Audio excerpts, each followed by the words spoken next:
નમસ્કાર દર્શક મિત્રો, દૂરદર્શન સમાચારમાં હું માનુશ્રી પટેલ આપનું સ્વાગત કરું છું। દર્શક મિત્રો, આ ન્યૂઝ બુલેટિનમાં આજે આપણે જોઈશું આંતરરાષ્ટ્રીય સમાચાર, રાષ્ટ્રીય સમાચાર અને સાથે જ પ્રાદેશિક સમાચાર। જેમાં આંતરરાષ્ટ્રીય સમાચારમાં જોઈશું કે અમેરિકાના રાષ્ટ્રપતિએ ઈરાનને ચેતવણી આપી છે। હવે તે શું છે તેની વિગતવાર આપણે માહિતી બુલેટિનમાં મેળવીશું। સાથે જ નેપાળના સમાચાર વિશે પણ વાત કરીશું। બીજા અન્ય પ્રાદેશિક સમાચાર અને રાષ્ટ્રીય સમાચાર પણ જોઈશું, પરંતુ અત્યારે જોઈશું હેડલાઇન્સ। कोटा बूंदी ग्रीनफील्ड एरपोर्टનો આજે શિલાન્યાસ। પ્રધાનમંત્રી નરેન્દ્ર મોદી સમારંભને કરશે સંબોધન। લોકસભાના અધ્યક્ષ ઓમ બિરલા અને કેન્દ્રીય ઉડ્ડયન મંત્રી રામમોહન નાયડુ રહેશે ઉપસ્થિત।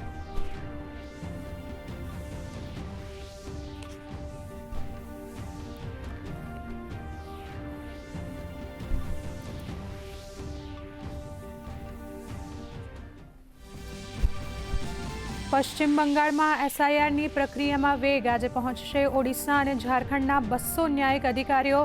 ન્યાયિક નિર્ણય પ્રક્રિયા વિશે 2 દિવસના પ્રશિક્ષણ કાર્યક્રમ બાદ સોમવારથી સંભળાશે કામકાજ।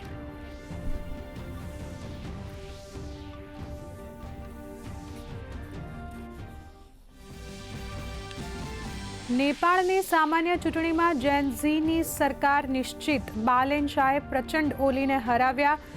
રાષ્ટ્રીય સ્વતંત્ર પાર્ટીને જંગી સરસાઈ।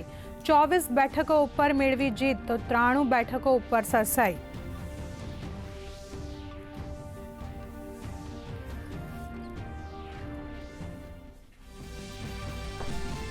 ઈરાન અને ઇઝરાયલ અમેરિકા વચ્ચે સંઘર્ષ યથાવત। ઇઝરાયલે આજે ફરી કર્યા હુમલા।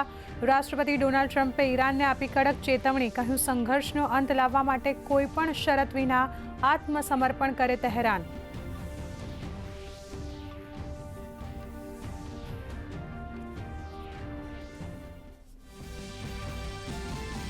નાયબ મુખ્યમંત્રી હર્ષ સંઘવીએ સુરતના નવા કોર્ટ બિલ્ડિંગની લીધી ઓચિંતી મુલાકાત। પોક્સોના કેસમાં આરોપીને જલ્દી સજા થાય તેવા પ્રયાસો કરવા વકીલોએ કર્યો અનુરોધ। કોર્ટમાં નવા બિલ્ડિંગની જગ્યા મુદ્દે વકીલોના હિતમાં નિર્ણય લેવાની આપી બાંહેધરી।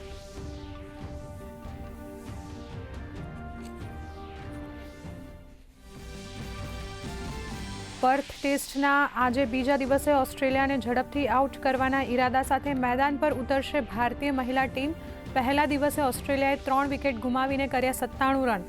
ભારતે પ્રથમ ઇનિંગમાં નોંધાવ્યા 198 રન।